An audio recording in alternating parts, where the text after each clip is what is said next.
So here, where I'm standing, also is called the Zhengzhou New District.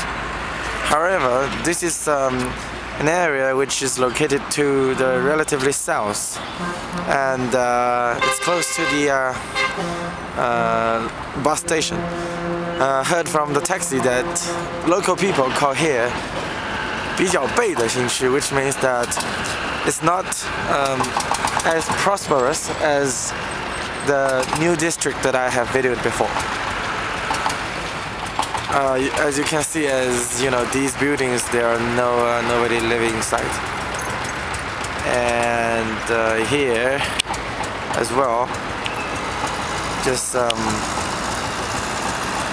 there's no sign that anybody has been living there. And I've heard that you know, of course there are different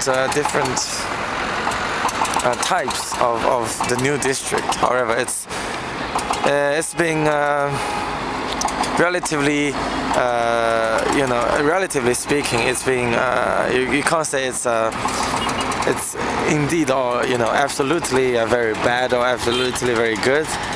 As we can see that they are good and they are bad as well. So it's very important to provide a neutral view of to display exactly how exactly the thing looks like.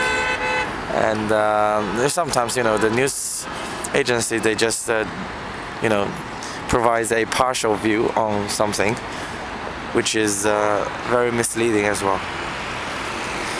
Okay, yeah, that's what my view is regarding the Zhengzhou New District. However, my view might also be you know, partial as well. At least it's somehow more objective than the news on the YouTube, I would say. Yeah.